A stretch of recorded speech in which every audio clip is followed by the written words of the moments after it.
Jamie from Inky&Scrappy, sharing with you today card 6 in my So Amazing stamp set series featuring Lawn Fawn's So Very Mice and Sewn with Love stamp sets, and of course a couple other ones thrown in there. As you can tell, I am making a shaker with this one, so that was my color guide that I use. It is on the blog if you are interested. I am just creating a shaker. So I started with my background piece, added that button add-on to it, and then I did a foam, I guess, well in my top piece here for my jar. And then I'm just going to add that on top of my sequins and bead mix. And then for my cap here, I am just going to fussy cut around the outside. I could have done that on the Brother Scan and Cut, just had it cut on the line, but I would have had to do two scans or two cuts because I didn't want everything like that. I do have the Lawn Fawn die set for the shaker add-on, not for the actual shaker set, because, you know, or not for the actual jar set or how you bean set, just for the shaker add-on for that one. I'm taking some hemp twine here and just kind of tying a bow on top of it just to kind of give it a little bit of a softer feel, I guess. I'll tie a knot. I was hemming and hawing on the bow and I ended up not doing the bow. So to make sure it's going to stay in place, I'm just going to add a little bit of Scotch tape, and then I squeeze a little bit of liquid adhesive underneath the Scotch tape, and that will definitely dry and hold those in place. Now I will come back to that one later, but my shaker element is done, and that was kind of the start of my card because I really wasn't sure where I was going with this at all.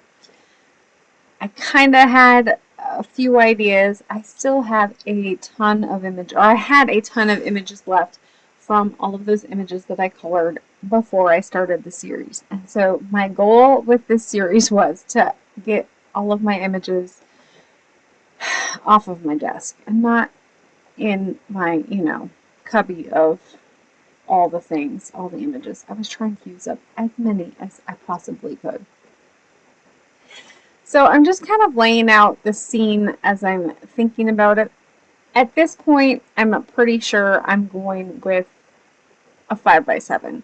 I had thought maybe about doing a slimline, but I like the real estate that is a 5x7. A 6x6 would have worked as well for this one. The only thing with the 6x6 is it requires extra postage, and I'm already going to have to put extra postage because if you see the layers on this one when I'm all done, it's quite thick. And so I did bring in the cute and crafty 12x12 paper pack from DoodleBug Designs, and then my gray one here is from Lawn Fawn's. I want to say, I know the Gray Flowers is from Flower Market, I do believe, but I'm not positive. I think the other one is too, but I'm not positive on that one. Both of them are a Lawn Fawn 6x6 paper pack paper. I did bring in my Trinity Stamps A7 stack. It's probably one of the only companies that I know of that has, well, it's like a modern emboss, so it kind of has an embossed edge all the way around the outside. But I love Trinity Stamps, I guess, die stacks without this. I like to do it without the stitching sometimes. And theirs has a number of dies on them, so you have lots and lots of options. You definitely get more bang for your buck. So I did use one of those 5x7, a smaller one, to give me a frame because I did want to pull in a little bit of pop on the outside there, and it coordinates well with my already colored buttons. So now I'm just trying to figure out my layout. So for this one, I was kind of thinking of using, how we have multiple projects going at once, but these little mice all are doing their own little thing, and they have their own little projects going. So it kind of evolved as I was creating it. I might bring in some more from some other ones. So I'm bringing in some picked raspberry from my Distress Oxides, and adding that onto my stamped and colored image here. And then I'm going to heat set some clear embossing powder over the top. Now, if you do this fast enough with the Distress Oxide, you will get an emboss. It's not as good as VersaFine or Versamark or an embossing ink, but if you do it quick enough, you will get that little bit of, I guess, embossing glaze on there. So it does have a raised stitch to it. And then I will bring in just that stitched line for this one here. And then for this one, I'm going to bring in some peacock feathers for this one, because I wanted to switch up, you know, my colors a little bit here. And yes, you can see the back of my head. Isn't it wonderful?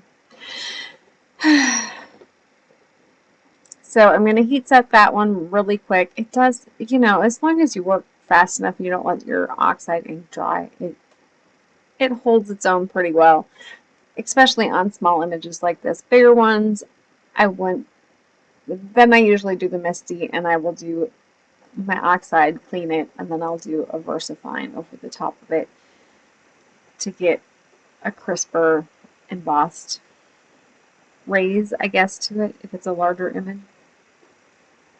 Food for thought. Sorry, I was a little off screen here.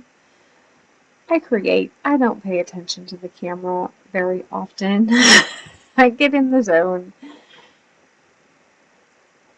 So I'm just adding one layer of foam tape on this one. I do believe on that top piece I did add 2 layers of foam tape to go with that shaker because it's sitting on top of the shaker and I wanted it to kind of sit on top of the lid. And then for my little mouse with the thimble on the top of his head,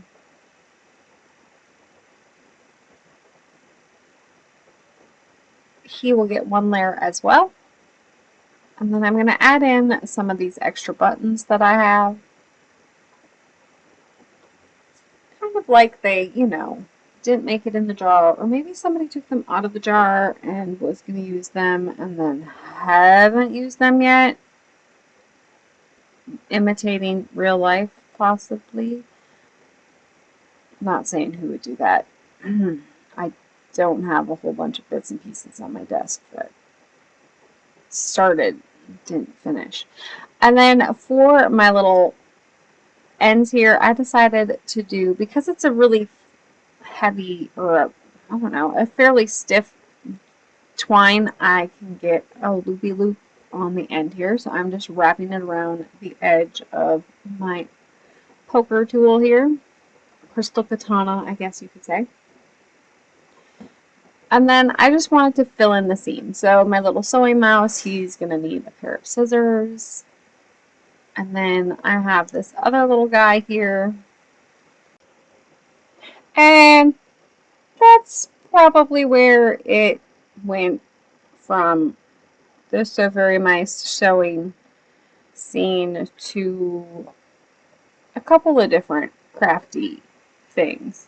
So if you're like me and you have multiple hobbies and or, you know, things that you do, I love photography, I love painting, I do dabble in woodworking and a little bit of design, and I'm not big on sewing. I will do what I have to when I have to. A little bit of stitching. I don't do cross stitch a whole lot. I have done some needlepoint work, but not like traditional cross stitch.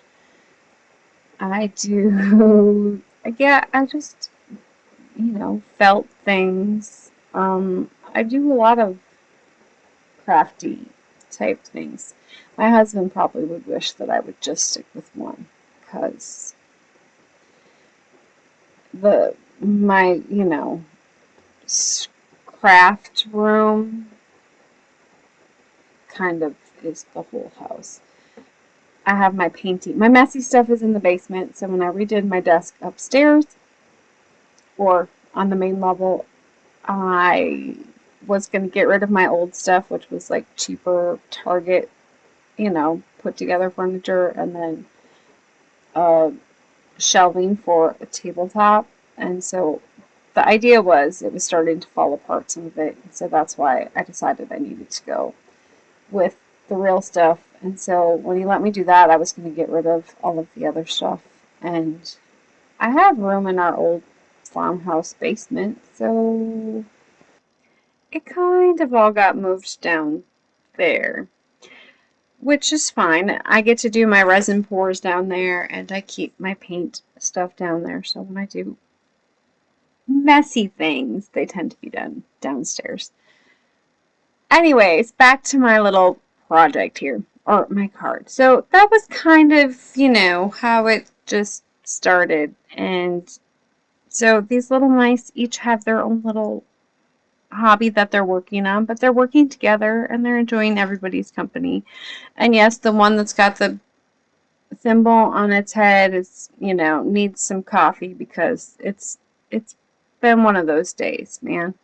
You know how you just like put something on your head because you're just done for the day. Like, I'm putting this thimble on my head because I'm just over it. I'm done for the day. It needed some more coffee. And then, of course, I'm going to add some glitter to finish everything up because, you can't have enough glitter. And then a few sequences to fill in those buttons again. This time I am actually using sequences that were also in my shaker mix. Come from the Crescent Creation shop, and so it is while supplies last. I do believe they're still on sale, so go check them out and grab a couple of things if you so wish.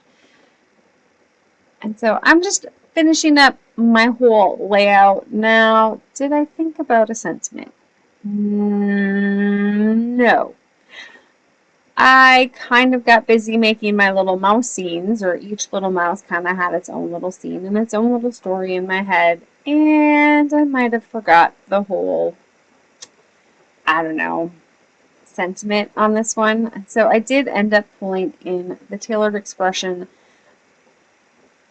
stamp set. I'm not sure. I'll find it and link it below, or list it below. But it's the big block, and you stamp it, and then you die cut them all out, and you have a whole bunch of strips. So the one that says "You're an Inspiration," I kind of just thought that one kind of spoke to the whole card as a whole. So if you're watching and you pull some inspiration, this one's for you. And it's also for all of those that I watch and follow, and just, I see things sometimes a lot differently than other people do. So sunsets, or an item, or an object, or somebody else's art will inspire me to create something. And sometimes it doesn't even look anything like theirs, but that's where I pull my inspiration from. And I don't always remember where I pull my inspiration from. So if it was from you ever, thank you for, inspiring me. I hope you have an amazing rest of your day, and please keep getting inky. Bye!